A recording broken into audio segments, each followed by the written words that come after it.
All right, guys. So today we have a very, very special guest. We have Salman. Yeah, very happy to have you on. Hell yeah, bro. I'm happy to be on, bro. Don't butcher me or my guy right here. This is both of our first couple of interviews, so we're learning with you guys. But yeah, I'm definitely really hyped to get on here, explain some things that I've noticed within myself, give you guys the best possible chance to becoming profitable traders. All right, perfect. So, yeah, why don't you just give us a little introduction? Tell us a little bit about yourself, where you're from, all that good stuff. Yeah, so I was born in San Francisco. Me and my family migrated to Florida. My mom got remarried. Lived in Orlando, Florida for a while. Moved back to California, Los Angeles area. Been trading since I was 12 and a half. Coming up on now 8 years. And when I say trade, and when I was 12 and a half, 13, 14, it was deposit into my Robinhood account under my parents' info, Oh, full port the account, blow the account, give up for a couple of months, and then come back. okay. Where I really started to actually look at the journey as like saying, hey, I want longevity in a career inside of this journey, was like around 16, 15 and a half in that general range. I started looking at ICT concepts and I started looking at all these different various concepts. I started locking in, went through a bunch of different highs and lows, which I'm going to be very more than happy to explain on this podcast. And from there, I started seeing consistency within my trading journey. When I was late 16 and a half to 17 in that general range, I started seeing consistency in terms of like actually looking at it as a career. And then from there, just been scaling ever since, and now doing anywhere in the ballpark of like 6 figures a month off of day trading. Okay, okay, that's good. So my first question is, so you often emphasize in your videos, your psychological lectures, right, the importance of patience and discipline in trading. So how did you specifically develop these traits, and like how do they influence your trading decisions? 100%. And I'll tell you guys, look, a lot of you guys have the conception as day traders, hey, it's my strategy. I need to fix my strategy. But it's literally the complete opposite.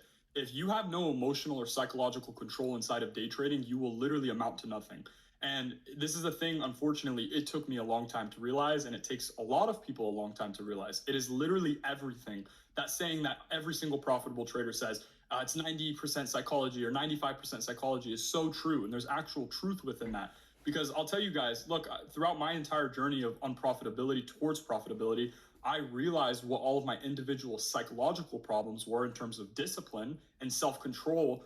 And from there, once I actually understood what those problems are, created solutions to those problems, that's when I actually saw longevity inside of day trading. And this is a problem right now. A lot of people get shiny object syndrome. They think, oh, it's my trading strategy, or oh, it's this. And then they do nothing about it. And in reality, the whole entire time, it was literally just emotional control.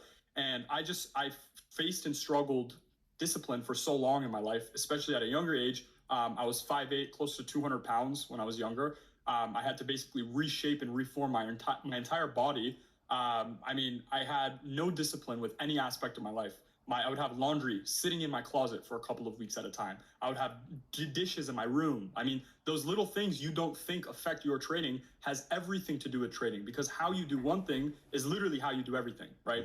So if you don't have the discipline in one aspect of your life, it's going to correlate into trading. And I'll tell people this: focus on external disciplines instead of internal, right? Because a lot of people say, hey, I want to fix something in trading, but there's no really direct solution for that. It's like, hey, I want to fix over trading. Well, you know how to fix it. It's just clicking a button or not clicking a button. But what you need to do and what you need to emphasize is realizing, hey, if I can focus on external discipline and outside habits with my life, that's when I'll actually start seeing consistency. The problem is people come to me and they'll be like, yo, how do I fix over trading? And then I'll look at their profile. And to be a nice guy, I always try my best to be a nice guy. So this isn't a diss towards anyone specifically. But I'll look at them, I'll look at their profile, and they'll be like 300 pounds with a huge gut. And I'm like, look, bro, you're trying to become a profitable day trader, and you're sitting there obese, like a diabetic. Like, Yeah. you got to fix those aspects of your life to actually start seeing Yeah, consistency. yeah. I definitely like the part where you talk about external discipline, because that's really what's been helping me recently with my trading, because I was also like I was overweight, right? And the moment I was able to get like my weight under control, I was able to apply that same discipline to my trading. So yeah, that's really really good. Exactly, bro. Yeah. Exactly. It's beautiful. So yeah, so my next question is like moving on to like psychology, right? Is there anything specific that you do like to maintain proper psychology during like your training sessions or anything like that? Yeah, I'll just tell you, bro. Like it's just about showing up every day. This is a cliche term, but I mean, a lot of people they'll start scaling and they'll start doing better in trading, and they will start disregarding the things that have brought them that consistency in the first place. You know, it's like, hey, like this is a thing I will talk to so many people about. They'll say, and they'll trade, right? And they'll back test, they'll journal, they'll do go to the gym, they'll focus on all of their external disciplinary actions that they know they should be doing, and then they'll get one or two or three payouts. After they've gotten one or two, three payouts, what ends up happening is they completely disregard back testing. They don't journal. They get an ego. And it's like, in order to see longevity and consistency, you need to replicate exactly what has led you to get to the first case scenario that you've been in terms of success, right? So I'll say, like, in order to maintain it, it's simply just doing the things that have led you to consistency in the first place. Okay. Yeah, that's really good.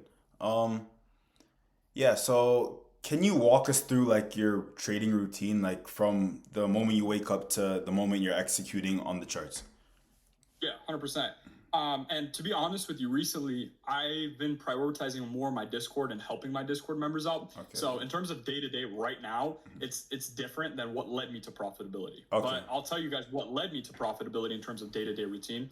So I would wake up at around 30 minutes before market open, which at my time was 6 a.m. PST. Okay. I would make my bed first thing first. And why I say for people to do that, and the first thing that should be that they do, is because if you start your day off with a win, like, you automatically can compound that into everything else. Yeah. But if you start your day off, you're doom scrolling TikTok, you're doing whatever, fuck all. It's like, it's so hard to see like consistency without the rest of the day. So wake up, make my bed, go take a shower. I don't ever not take a shower unless I'm posting YouTube videos or I'm just extremely busy. But what led me to profitability, take a shower. It will like psychologically reset your mental and make you think on a clear mind. Then I go downstairs, I'll get like a coffee. I don't, honestly, for the vast majority, I don't recommend caffeine before you trade because it'll make you think like all wired. But this is what I did. I would drink coffee, I would make some eggs, like 2 or 3 eggs, whatever, come up, take my execution. And this is the difference between the unprofitable and profitable version of myself. When I would take my execution, I would journal and then backtest if I messed up in any aspect of that trade individually, and then further my ability of saying, hey, this fair value got failed because of X, Y, and Z, or hey, this was a fake form of manipulation because of X, Y, and Z. When I was unprofitable, I would click the button, I would trade, and then I would overtrade, blow my account, and then go lay back in my bed. And when I was profitable, it was simply the fact of saying, I'm going to take one execution. I'm not going to be a dickhead. I'm going to just journal exactly what went right, what went wrong there, and then I'm going to move on with my day. So I would say, day to day wise, that was literally the difference. And then after I would trade, I mean, while I was unprofitable, I would have to go to work, obviously. But when I started becoming profitable and I quit my job, basically I would go immediately after the gym, right after I'm done with my trade, come back home, and then I would just review everything from the day in terms of what went right and what went wrong. This is a skill set within itself, and I think this is literally something that can literally spark anyone towards seeing extreme progression. And what that is just self-analyzation and self-reflecting. You know, a lot of people think trading is a game of you just sitting down and clicking a button. That's just not the case. That's not how trading works. It's genuinely a game of reflecting and saying, hey, what was my thought process here, and why was it my thought process? And how do I improve upon that thought process? Because at the end of the day, trading is simply just a game of saying, what did you think? And based off of what you think, that's how you get paid, right? So like, in the way, it's like a skill set within itself. Like I mentioned, it's just like, hey, all right, well, I thought this because of X, Y, and Z. Was it right or was it wrong? It was wrong because of X, Y, and Z. What am I going to do to fix X, Y, and Z? I'm going to instill X, Y, and Z, right? So it's like almost like a pyramid within itself, Yeah. right? And then I would just go upon my day, just do whatever if I needed to do anything for that day. Okay. Hang Yeah. out with family, whatever. Yeah, I really like that because I see a lot of like people like they make it seem so extreme, and you talk about your routine, and it's so basic, the simple things like just making your bed, just showering. You don't need to do all this like ice bath Punching foolishness. Like, fucking yeah, steak on cutting board, yeah, like fucking eating your rare fish collection. Dude, these guys will come up with some new shit every single yeah, day. I'm telling you guys, The only thing that will make you money is obviously you need a baseline of good habits, but it's not to the extent of wasting your time. This is a thing. I made a TikTok about this the other day. Not the other day. It was actually like probably a month or two ago. And what I was saying is you shouldn't be prioritizing stupid shit if you don't have consistency within your life. If it takes you an hour to go put steak on a cutting board, cut it up, and make it all pretty and shit with honey on it, no, dickhead. Go and go get some quick, easy food. Go get, if it's McDonald's, it's McDonald's, dude. You're fucking 18 years old. You don't have to be worrying about your health. Obviously, worry about your health, but not to the extent of like, oh, I need to be doing this or that. It's like, I'm such a preacher about discipline, and 100% you should have discipline. And the biggest thing I realize is just time allocation. How much time am I genuinely spending towards my day-to-day work, right? And how much time am I spending towards stupid shit that I know is avoidable? That's where people go wrong. They focus on everything but the actual work itself.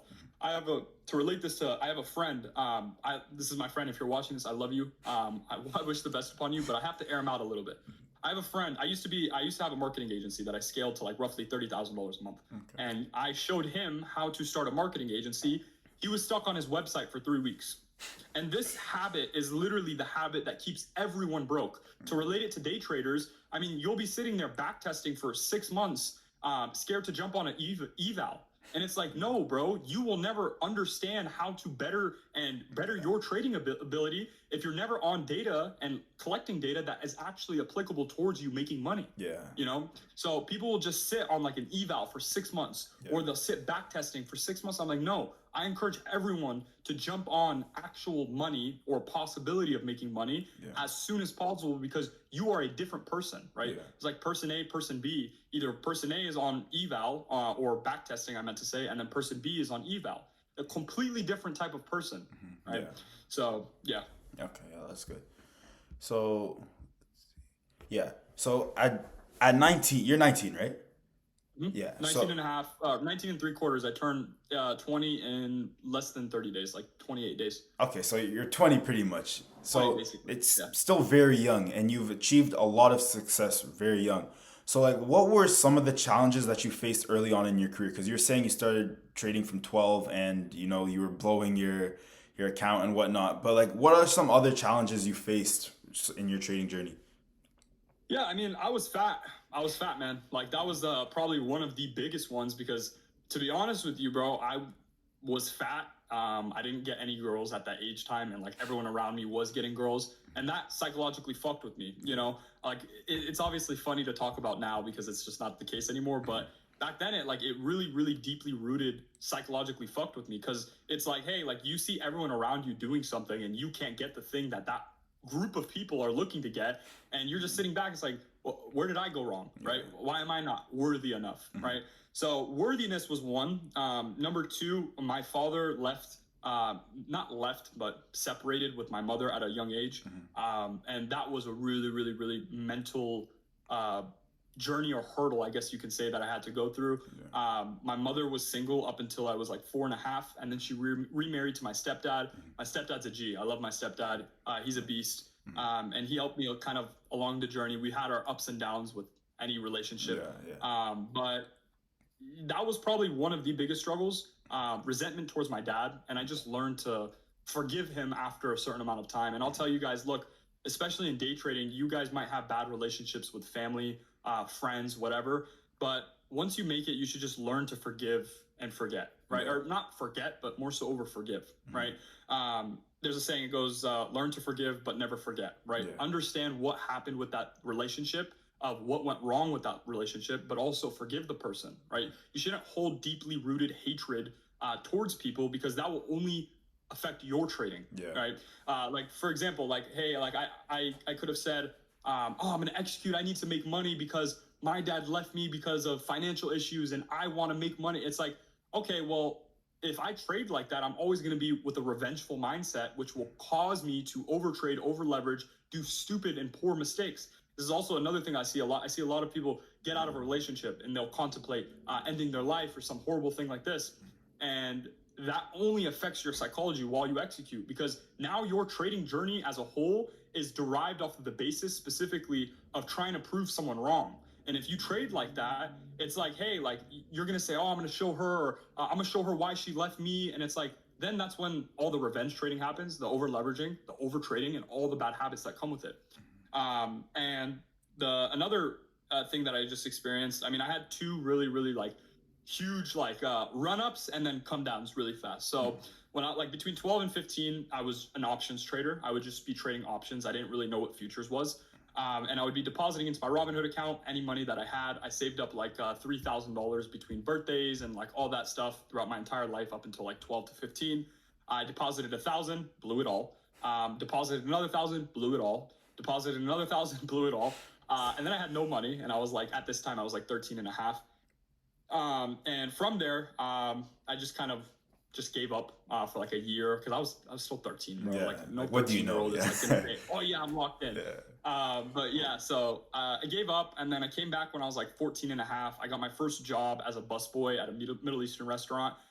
Just like getting tables, and just they were paying me like $10 an hour because I couldn't legally work. But yeah, I got that job. I started working that job, bussing tables, doing all that stuff. And from that money, I was probably making like around $1,000 a month at this time, just continuously depositing. And I had some run-ups where I would make like 100% on the account because I was so over leveraged. And I thought I made it. And there was one time that I deposited money. I made roughly, I believe it was like it was like $2,000. And I went and quit my job because I was like, oh, I know what I'm doing. I know I for sure got this. No worry about this, that I'm for sure going to grow this account to 10K, 20, 30, 40. Fast forward like a week and a half after I quit my job, I blew all the money, and then I had no job. And then I gave up for like another 3 to 6 months. I came back. At this time, I was like 15, around 15. I got a job at a country club. So I was working at this country club as well as I was working as, what was I doing at this time? I was a barber, and I worked at a country club. So those are the two sides of income that I had. And then at this time, same exact story. Basically, $2,000 flipped it to like 3 or 4 or 5. I think it was like $5,000. Quit my country club job, blew it all again. But the nice part is now I had barbering, right? So I had barbering as a whole, where barbering, it's like, okay, you don't obviously need a direct job. You could just go cut your friend's hair, make 50, $100. So doing the barbering gig for like a year, up until I was like 16. And then I said, you know what, this is just not sustainable. I'm making like $300, $400 a month. I can't live off of this. Let me go get a job. At this time, I was like 16 and a half in that general range. I was working at Best Buy. This was the last job that I had. Or actually, sorry, no. At 16, I got a deli job at a sandwich shop. Same exact story. Same exact story. Okay. Literally the exact same story. Again, I didn't fool me once, fool me twice. No, that shit happened to me like fucking 3 times. And then when I was 16 and a half, I got a job at Best Buy. And at this time, right as I got the job at Best Buy, like a month after, I figured out what funded companies were. And then Apex just released, it was fresh out. Apex Trader Funding, they just released at this time. I bought a $50,000 funded account. I traded that $50,000 funded account, complete beginner's luck. I was trading, it was a mix of ICT, but supply and demand too. It was like my own twist, complete Bullock strategy. So I ran that account up to, the peak was like $28,000 in profit. It was a 50K funded account that was in $28,000 in profit.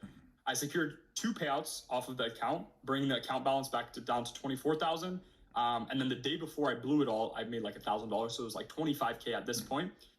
It was a NFP day. I swung a position overnight, and it was off of the Rhythmic system, like Rhythmic, where it's like basically it's not Tradeovate, like you're trading a funded account directly off Tradeovate. It's like Rhythmic, which is like Ninja Trader, basically. Okay, yeah. Yeah. So like I was trading directly off of Ninja Trader Rhythmic.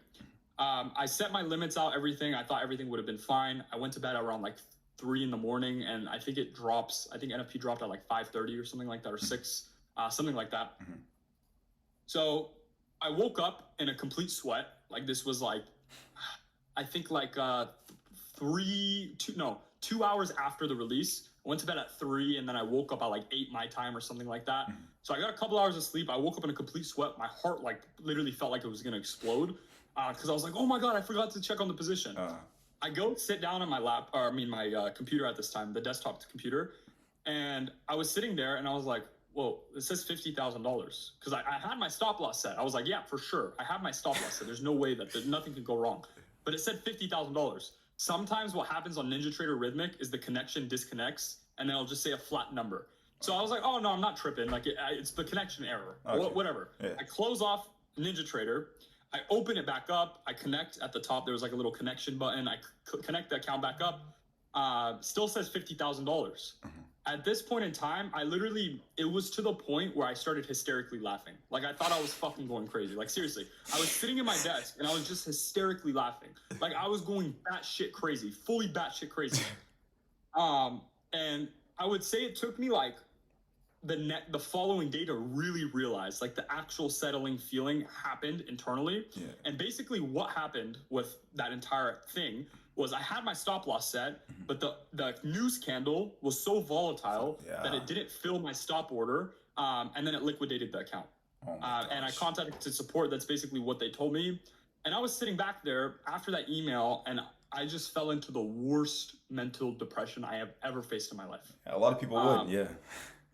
Like I didn't know what real and fake what. Like I was completely derealized to like life as a whole. I was laying in bed constantly. I wasn't going to the gym at this time. It was like a 3-month duration where I was just basically going AWOL. I was still working at Best Buy this entire time. 3 months go by. And I finally said, yo, like I can sit here. And I just like self-reflected. And I just sat there and said, yo, like I could either sit here and mope, right? Or I can realize that, hey, I was able to secure $4,000 off of that account. I was able to be profitable on that account because I only spent like $150 on that account to make $4,000. Like there's no possible case scenario that I can't find consistency with this. I definitely made a mistake like that, but what if I never traded that day? And what if I just continued traded the way that I was? Yeah. Like I could actually see consistency within this. Yeah, that's right. That realization hit after 3 months. Also got supported by friends and everything like that. They were just telling me like, bro, you were able to see, like I had some entrepreneur friends at the time that were just like, bro, pick the fuck back up. Like, don't be a little bitch. Don't sit there and cry. And I'm really grateful to those friends. And anyways, fast forward, I picked myself back up. First month didn't go any well. Same exact thing. And it was just really recognizing in those months, it was like after that 3-month duration, from another 3-month duration of when I started back trading again, I just realized what all my individual mistakes were. Like what was going right, what was going wrong. At this time, I also was going deeper invested into ICT as a whole. So I was just looking at ICT concepts as a whole, and then I created my own model based off of ICT, is basically what I teach in my Discord now. And then that's when everything started clicking. It wasn't necessarily the model that made it click. It wasn't necessarily whatever case scenario. It was literally just the emotional and psychological control aspect. Because like I literally goes to show you like, hey, like I was trading supply and demand mixed with ICT, and I was able to make $25,000 off 150K account. You know, like those are the moments in which like make me realize strategy literally means 5%. It's all derived off of the basis of how you think and how your emotional and psychological control is. Yeah. Anyways, fast forward, I was right about to turn, I believe at this time, I was right around like 17 and a half, 18. I secured 2 more payouts off of Apex. I posted the screenshots on TikTok the other day. Some guy was beefing with me saying, I got my first payout this year. And I was like, all right, let me shut this dude up. But anyways, I posted those videos of 2 payouts when I was like 17 and a half, 18. And those 2 payouts is what really sparked everything to allow me to really, really, really start seeing consistency with everything. Okay. And then from there, I had a mix of funded accounts, live accounts, and just been scaling basically from there. Like right now, anytime I touch a funded company, I basically, and I don't mean to say this in an egotistical way at all, it might come off as like a complete douchebag, but anytime I touch a funded company, I'll probably end up clearing like 5 to 20K in payouts. Last month, or like 2 weeks ago, actually, April 23rd, I had a 10K payout hit from Top Step. Wow. And then TPT has been my bread and butter because you get same day payouts. And that's just been like literally revolutionary to my trading career and trading journey. Yeah, that's really good. That's really good. So yeah, you talked a little bit about your parents, like very, very briefly, but, you know, day trading is it's an unconventional pathway to money, right? It's not very normal, especially like are your parents immigrants by any chance or? Yeah, Yeah, they're both were born in Afghanistan. yeah. So yeah, your parents are immigrants, mine are as well. So it's not very conventional, right? So what were their thoughts on you day trading and wanting to do this as a career?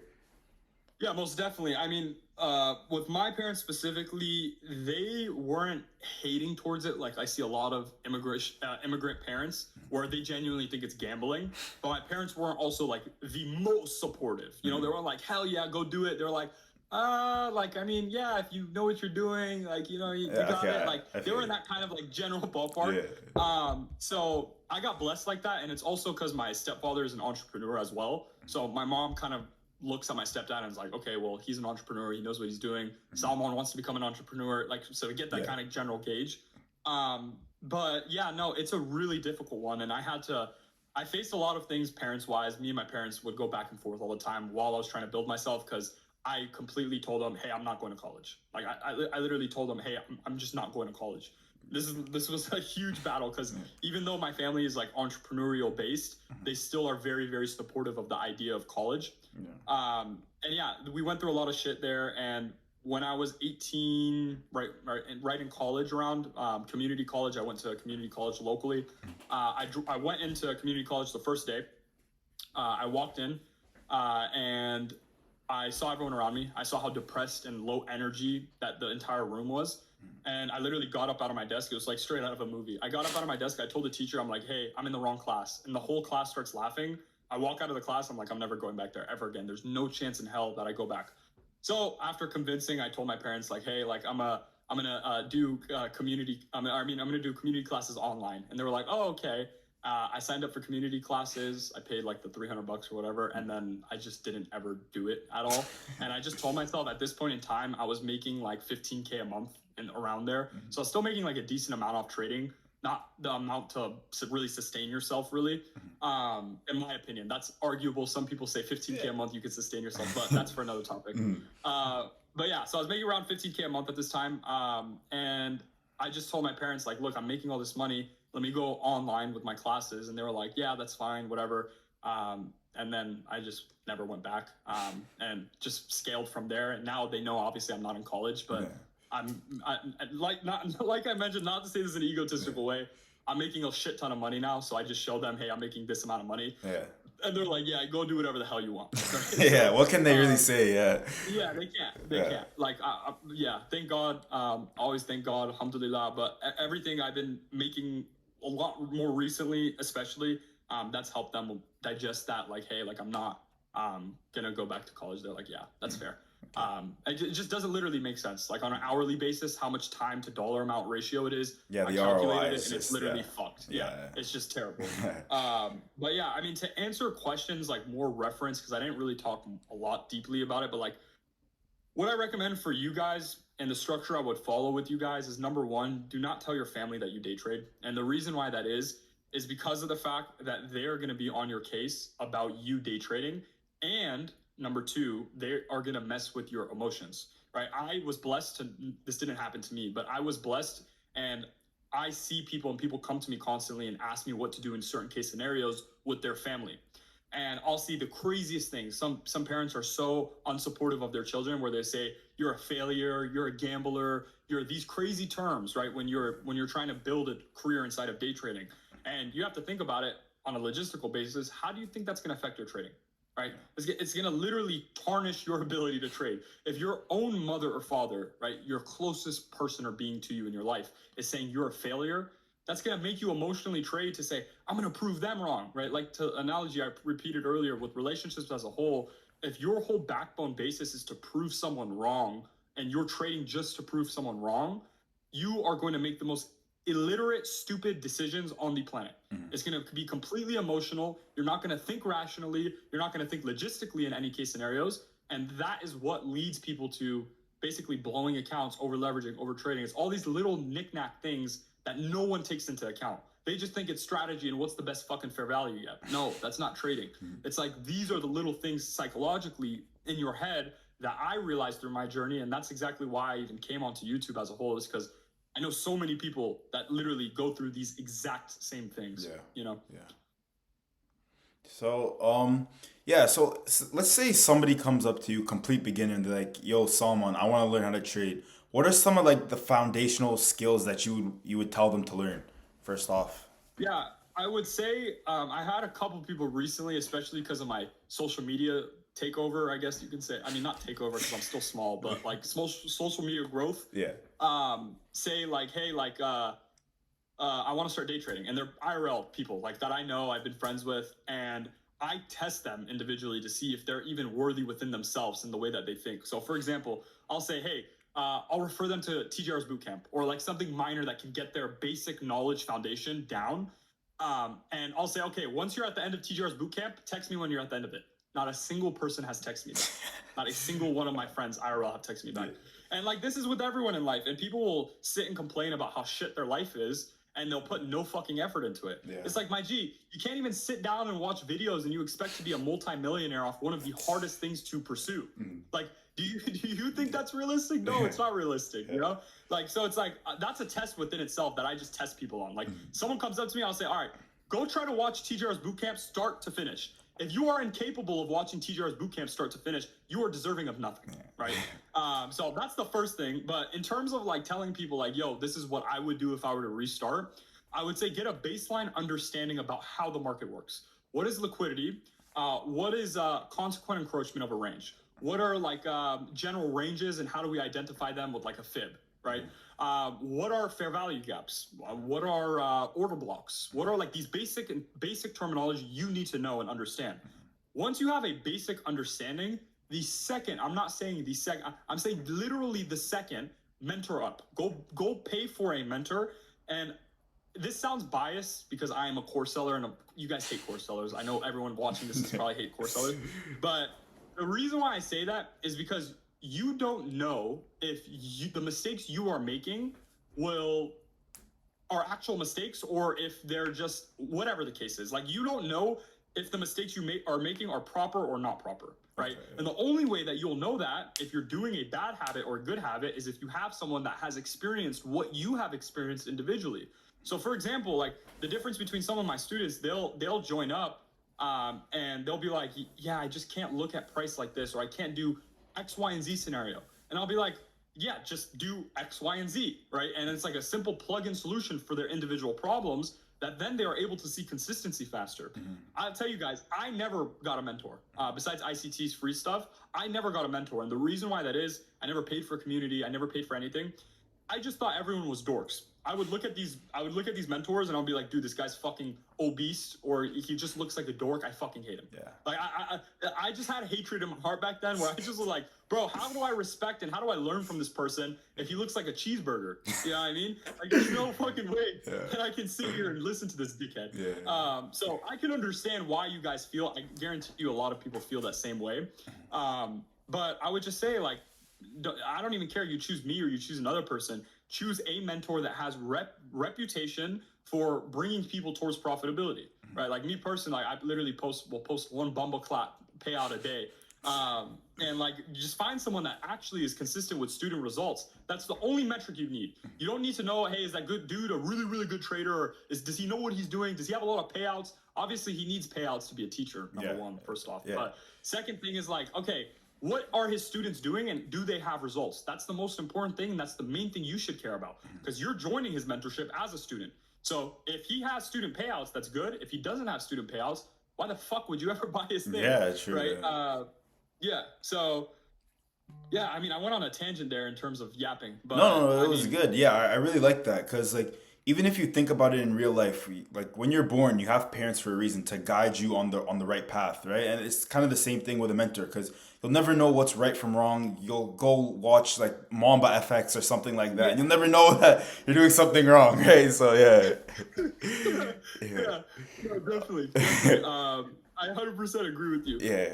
And yeah, I mean, the final last thing I'll say about like parents, bro, is try your best to not allow and affect people in which you don't want to be in their shoes to affect what decisions you make. Yeah. Obviously, you need to have respect for your parents. Don't disrespect your parents. Be very kind to them, understanding of what they are saying and why they are saying it. Yeah. But if your parents, right now, are not in a financial position you want to be in your future, you shouldn't be taking financial advice from them. Yeah. Right? I relate this analogy to a lot of people. I'll tell them, hey, like, the same reason why you wouldn't listen to a fat person on how to lift weights or diet is the exact same reason why you shouldn't listen to a broke person on financial advice. It doesn't make any logistical sense, right? You want to be rich. That's your only thought process in this life. You take advice from rich people or people that have made a certain amount of money that you are looking to make, right? So like, this is the thing, like I'll see so many people do, and it's so important to really, really digest and make sure what information you are digesting and from who. You know? Yeah, that's really good because a lot of the time your parents really they just want what's best for you, and like going to school is all they know. Like that's what they grew up on. That's what they saw, and Yeah, bro, our parents live in a version of reality where they could go to a minimum wage or a $20-$30 an hour job, and then they can go buy a house, and then they can go sell that house for 10x return. Yeah. Unfortunately, that's not how the fucking world Yeah, works life's not like nowadays. that anymore. Yeah. Yeah, you can't even fucking buy a house right now if you wanted to, even if you're making 100-200 grand a year. Yeah. It's just impossible. Yeah. If you want to live in Mississippi or some random shit, yeah, you can definitely go afford a house there. Yeah. But I'm talking about major cities, no way. Yeah. So you kind of answered this very briefly, but what are some misconceptions you see about day trading? It's a get rich quick scheme. So this is a double-edged sword. It's very interesting. People will say it's not a get rich quick scheme, but it also shouldn't take you 4 years to become profitable, right? Obviously, each individual person's depending on what their journey is, and they're based off of their emotional control and all that good stuff.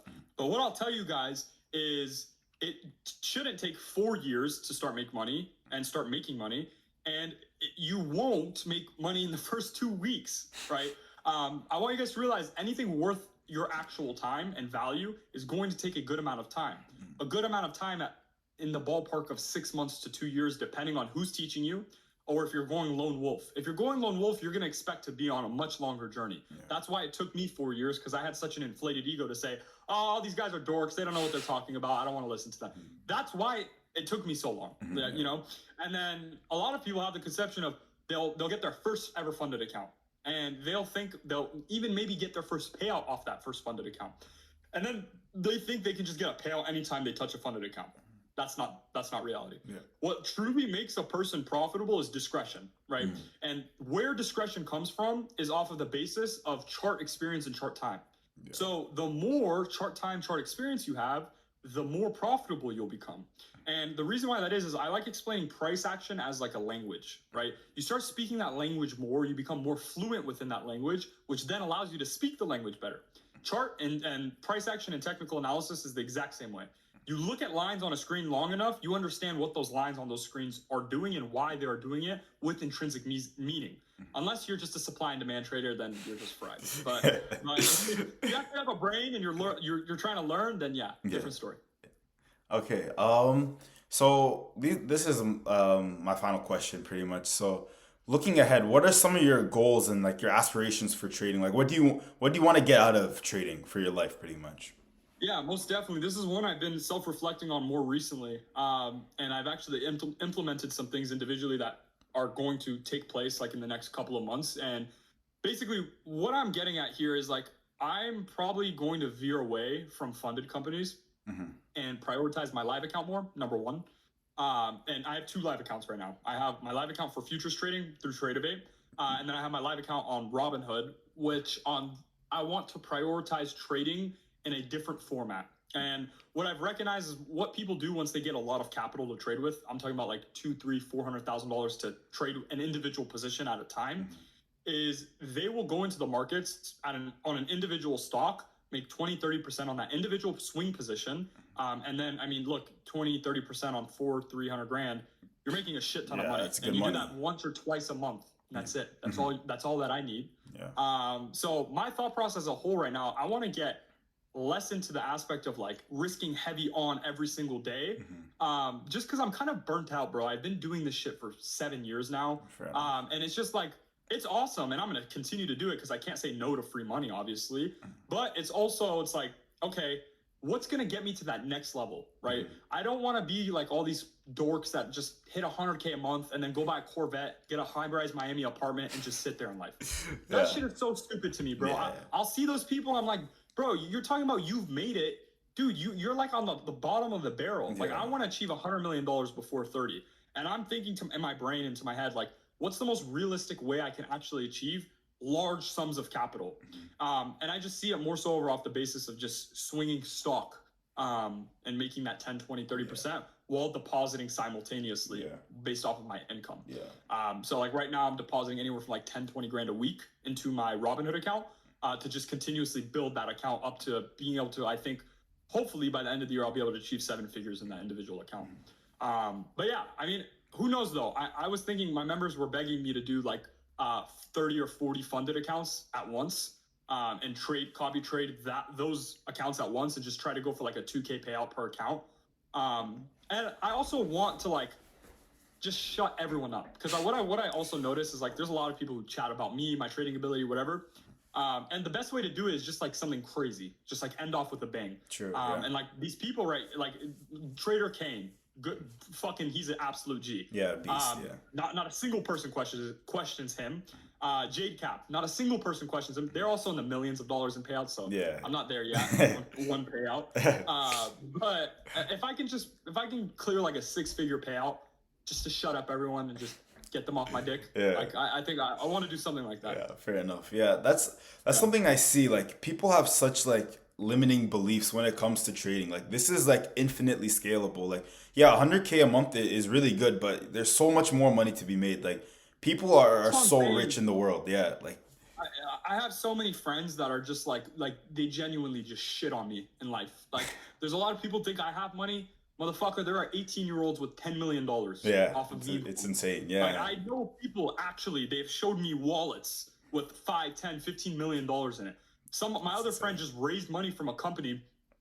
He'll literally, probably, no doubt in my mind, he'll probably exit that company for $100 million plus. That's insane. There's so many people that are even more achieving of me. And the problem is people like limit themselves to this like, if I can just make 10K a month.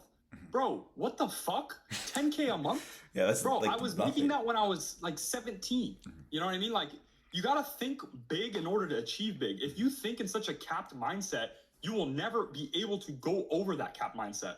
And this is a thing I tried digesting or having people digest on TikTok. I basically had an argument of saying 300K a year is not that much money, right? Post-tax, or not 300K, 200K a year is not that much money. Post-tax, it's 16 grand a month. Post-tax is 11 grand. Then you have rent, 3 grand a month, 2 grand a month.